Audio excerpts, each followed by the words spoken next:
అందరికీ నమస్తే. ఆయుర్ సన్మిత్ర ఛానల్ ద్వారా మనము ఆయుర్వేద శాస్త్రంలో చెప్పబడిన అనేక విషయాలను, ఆహారాలు, విహారాలు, వ్యాధులు, వాటి చికిత్సలు, వీటి గురించిన సమాచారం సామాన్య ప్రజలందరికీ కూడా చేరాలి. ఆ ఉద్దేశంతో ఈ ఛానల్ ద్వారా అనేక ఆయుర్వేద అంశాలు మీతో పంచుకోవడం జరుగుతుంది. ఇది కూడా మీ అందరితో పంచుకొని అందరూ ఈ ఆయుర్వేద పరిజ్ఞానాన్ని పొంది మీ ఆరోగ్యాన్ని, వ్యాధులను నివారించుకునే భాగంగా మనము ఈరోజు ఆకలి అనే అంశం గురించి మాట్లాడుతున్నాం. ఆకలి పార్ట్ 1 ఒకటి ముందే చెప్పుకున్నాం. ఇప్పుడు ఆకలి పార్ట్ 2లో భాగంగా మనము ఈ ఆకలి అనేది ఎలా చెడిపోతుంది. ఆకలి నార్మల్గా ఉంటే మనకు బాగా ఆకలి వేస్తుందండి, ఆకలి అయినప్పుడే నేను తింటున్నాను అనేది ఒక అంశము. ఇప్పుడు ఒక చంటి పాప ఉంది. ఆ చంటి పాప పాలు తాగే పాపకి తల్లి పాలు ఎప్పుడు ఇస్తుంది? ఎప్పుడైతే ఆమె ఆకలి కాగానే ఏడుస్తుంది. ఏడవగానే తల్లి ఆ పాపకు ఆకలి ఇస్తుంది కదా అని పాలు పడుతుంది. పాలు కడుపు నిండా తాగిన తర్వాత ఆ పాప ఆడుకుంటూ ఉంటుంది. మళ్ళీ ఎప్పుడో ఆకలి వేసినప్పుడు మళ్ళీ ఏడుస్తుంది. అప్పుడు తల్లి మళ్ళీ పాలు ఇస్తుంది. అమ్మ చాలా పాలు ఉన్నాయి, నువ్వు ఎక్కువ తాగు అంటే పాప తాగదు. ఎందుకంటే ఆమెకి ఎన్ని అవసరం ఉన్నాయో అంతే తాగుతుంది. తర్వాత ఆడుకుంటూ ఉంటుంది. దీన్ని బట్టి మనకు అర్థమైంది ఏంటి అంటే, పాప చిన్న శరీరము, ఆమెకు మాటలు రావు కాబట్టి అలా వ్యక్తపరిచింది. అదే మనకు పెద్ద శరీరం, మనకు పెద్దవాళ్ళకి ఆకలి అనేది తెలియాలి. అంటే మనకి ఇప్పుడు ఏం అలవాటు అయిపోయింది అంటే, ఉద్యోగ బాధ్యతలు, లేదంటే ఇంకేదో పనులు, ఇలా ఉన్నప్పుడు ఏంటంటే మనకు ఒక ఫిక్స్డ్ టైం అనేది ఉంటుంది. పొద్దున్నే టైం ఉంటుంది, బ్రేక్ఫాస్ట్కి, తర్వాత లంచ్, డిన్నర్కి టైమింగ్స్ ఉంటాయి మనకి. కానీ ఆ టైంకి ఆకలి ఉండాలి. ఆకలి ఉండాలంటే మనము ఆకలిని చెడగొట్టకుండా కాపాడినప్పుడు శరీరం కూడా ఆ టైం కల్లా కరెక్ట్గా మన గట్ బ్రెయిన్ ఏదైతే చెప్పుకున్నామో, ఈ గట్ బ్రెయిన్ ఏం చేస్తుందంటే ఆ టైంకు ఒకసారి ఆ సమయానికల్లా జ్యూసెస్ అన్నీ రిలీజ్ చేస్తుంది అనమాట. ఈ ఆహార రసాలన్నీ కూడా వదులుతుంది పేగుళ్ళలో. అప్పుడు ఆకలిస్తుంది. అంటే మనకు టైంకి ఆకలిస్తుంది. ఇంకా అప్పుడు టైంకు తింటున్నాం, ఆకలితో తింటున్నాం. అందుకే ఆకలి ప్రధానం అనమాట. అందుకే ఏం చెప్తుంది ఆయుర్వేదం అంటే, ఆకలి ప్రధానంగా ఉంది కాబట్టి ఆకలి అయినప్పుడే ఎంత ఆహారం తీసుకోవాలో, ఆకలి ఎంతుందో అంత మెజర్ చేసుకొని అంత ఆహారం తీసుకోవాలి. అదే మనకి ఏమవుతుందంటే కరెక్ట్గా పచనం జరిగి, అంటే డైజెస్ట్ అయ్యి ఒంటికి ధాతువులకు పట్టి మనకు బలాన్ని, ఇంకా ఈ ఆరోగ్యాన్ని ఇవన్నీ ఇస్తుందన్నమాట.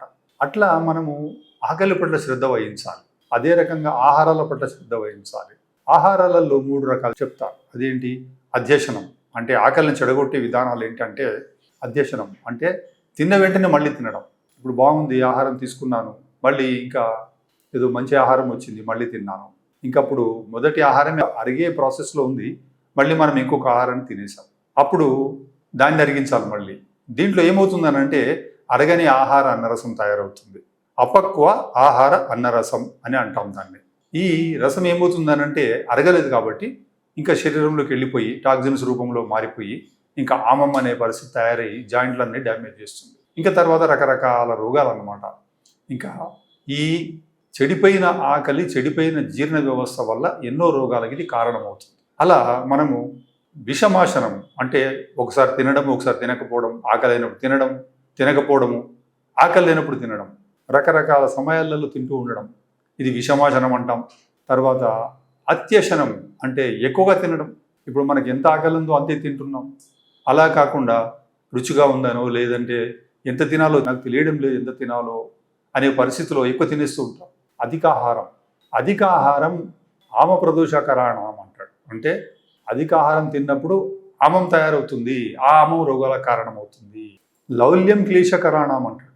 అంటే లౌల్యం అంటే లోలుపత్వం, ఆహారం పట్ల లోలుపత అన్నమాట. తినాలి అనే ఆహారం పట్ల కోరిక. ఈ ఆహారం ఫుడి అని అంటాము.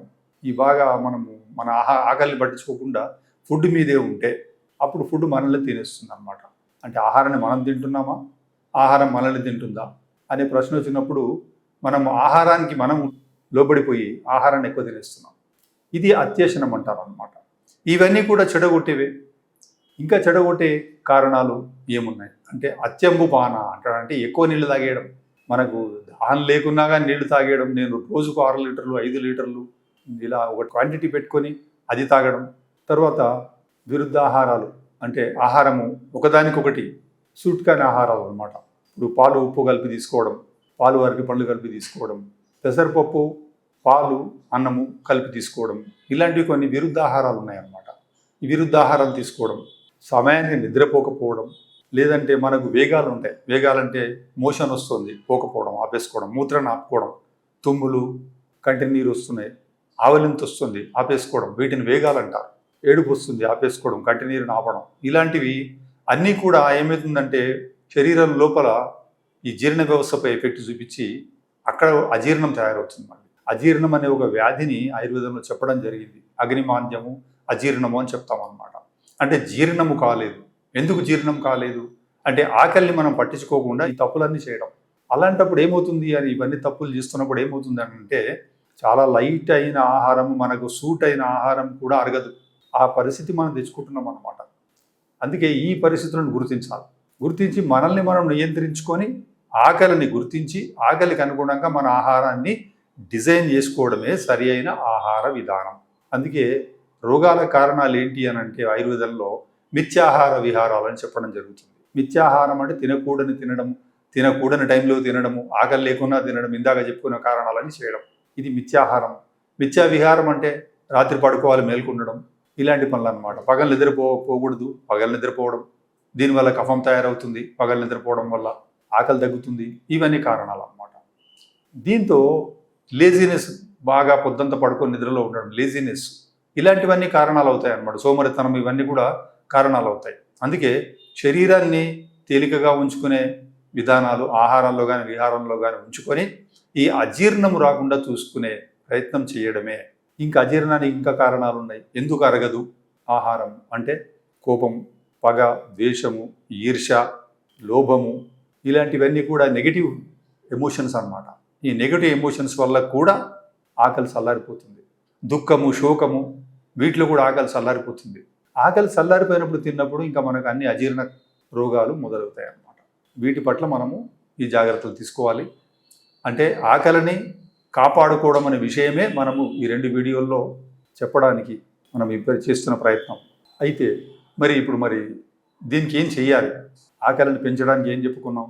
ఆకలిని పెంచడానికి సహజంగా మనకు భోజనానికన్నా ముందు కొంచెము అల్లం ముక్క, చిన్న అల్లం ముక్క, కొంచెం సేందావు లవణం, ఈ 2 కూడా మనం తిని కొంచెం సేపు ఒక 10-15 నిమిషాలు సమయం ఇచ్చిన తర్వాత ఆకలి మొదలవుతుంది. ఇది ఆకలిని పెంచే విధానం అన్నమాట. తిన్నది అరిగే విధానం ఏంటి? సహజంగా మనకు తిన్నది అరిగే విధానం పెట్టింది ఏంటి అని అంటే తాంబూల సేవనం. తాంబూలం అంటే ఏంటి? తమలపాకు. ఈ తమలపాకు వేడి చేసే గుణం కలిగింది, తీక్ష్ణమైన గుణం కలిగింది, ఉష్ణమైన గుణం కలిగింది, సూక్ష్మంగా లోపల చొచ్చుకుపోతుంది, పదార్థాలను వేరు చేస్తుంది, అరిగిస్తుంది, ఎన్ని గుణాలు కలిగిందనమాట తమలపాకు. దాని ఒట్టి తమలపాకు మనం తినలేము. అందుకే తమలపాకు భోజనం చేసిన వెంటనే తాంబూలం మన వాళ్ళు సేవించేవారు. ఇప్పుడు మనకు అలవాటు కొంచెం తప్పింది. లేదా దాన్ని అలవాటు చేసుకొని జరదా వేసుకొని ఇంకా దాన్ని మనము చెడగొట్టేసి వేరే దాన్ని ఒక అడిక్షన్ లాగా చేసుకున్నాం అన్నమాట. ఆ తాంబూల సేవనలో పొగాకేసుకొని అలవాటు పడడం వల్ల తాంబూలం అనేది పాన్ వేసుకోవడం అనేది అలవాటు కాదు. ఇది ఆరోగ్య అవసరం. ఎలా అవసరము అంటే ఆహారము తర్వాత ఆహారాన్ని సరిగ్గా జీర్ణం చేయడానికి ఉపకరించే ఒక చక్కటి విధానాన్ని మన వాళ్ళు పెట్టారు. ఈ తమలపాకులో ముందు సున్నం పెడతాం, తర్వాత కాచు పెడతాం, దాని తర్వాత వక్కలు, సోంపు, పచ్చకర్పూరము, లవంగాలు, ఏలకులు, ఇలాంటి సుగంధ ద్రవ్యాలన్నీ దాంట్లో వేసి, ఈ ద్రవ్యాలన్నీ వేడి చేసే గుణాలు కలిగినాయి కాబట్టి వెంటనే ఆహారం తిన్న వెంటనే కఫం పెరుగుతుంది కాబట్టి ఈ కఫాన్ని అరిగించడానికి ఈ పాన్ లేదా తాంబూలము పనిచేస్తుంది. అందుకే మన వాళ్ళు భోజనం కాగానే ముందు తాంబూలం తీసుకునేవాళ్ళు. ఈ తాంబూల సేవన చేయగానే మనకు తయారయ్యే కఫము లిక్విఫై అయిపోయి వెళ్ళిపోతుంది, ఇంకా ఆహారం బాగా అరుగుతుంది.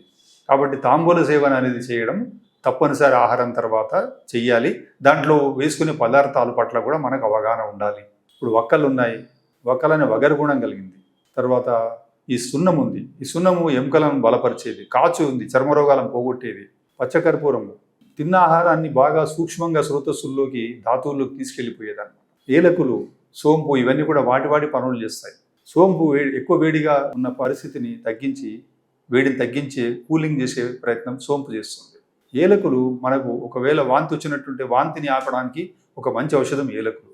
వాంతి మనకు వస్తున్నట్టు నోటికి నీళ్ళు వచ్చి వాంతులు అయ్యే సమయం వస్తుంది అజీర్ణంలో.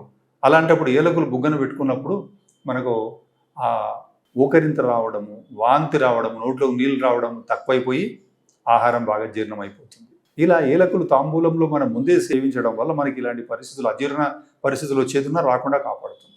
ఈ అజీర్ణాన్ని మనం ఎదుర్కోవాలంటే శొంఠి కరక్కాయలు, శొంఠి పొడి కరక్కాయల పొడి రెండు కలిపి తేనెతో తీసుకుంటే రోజు ఈ అజీర్ణం దూరం అయ్యే వరకు, మంచి ఆకలి పుట్టే వరకు ఇలా కొన్ని రోజుల పాటు ఈ శొంఠి పొడి కరక్కాయ పొడి రెండు కలిపి మనం తేనెలో కలిపి నాకినట్టయితే ఈ అజీర్ణాన్ని మనం దూరం చేసుకోవచ్చు. ఇంకా అజీర్ణం మీద చాలా మంచి మంచి ఔషధాలు ఆయుర్వేదంలో చెప్పబడ్డాయి. ఆకలి లేదు, తిన్నది అరగడం లేదు, ఇండైజెషన్, బ్లోటింగు, గ్యాస్ వచ్చేస్తుంది, పైకి దన్నుతుంది గ్యాస్, తేన్పులు వచ్చేస్తున్నాయి. పుల్లటి తేన్పులు వస్తే పిత్తం పాడైపోయిందని, తియ్యటి తేన్పులు వస్తే కఫం పాడైపోయి ఆమం తయారైంది అని ఆమాజీర్ణం అని అంటాం. పిత్తము చెడిపోయినప్పుడు విదగ్ధాజీర్ణం అంటాం. ఇంకా వాతం చెడిపోయినప్పుడు అజీర్ణంలో ఇట్లా 3 రకాలు ఉంటాయి అన్నమాట. వీటన్నిటికీ సమాధానం ఏంటి అని అంటే మనము వేడి వేడి నీళ్లు తాగుతూ ఉండడం, భోజనం తర్వాత తాంబూల సేవన చేయడం, కరక్కాయ శొంఠి వీటిని వాడడం, ఇలాంటివన్నీ చేస్తూ ఉండాలి ఔషధపరంగా. ఇంకా ఔషధాలు చాలా చెప్పడం జరిగింది. చిత్రమూలం అనే ఒక మొక్కతో చేసిన చిత్రకాదివటి అనే మాత్ర దొరుకుతుంది మనకు మార్కెట్లో. అది ఒకటి సపరించినా వెంటనే మనకు అజీర్ణం తక్కువైతుంది, బ్లోటింగ్ తక్కువైతుంది, వెంటనే భోజనము అరిగిపోతుంది. ఇలాంటి ఔషధాలు ఒక మంచి యోగ్యుడైన ఆయుర్వేద వైద్యుడి వద్ద మనము వారి సలహా ప్రకారం అజీర్ణాన్ని దూరం చేసి ఆకలిని పెంచే ఔషధాలు సేవించాలి.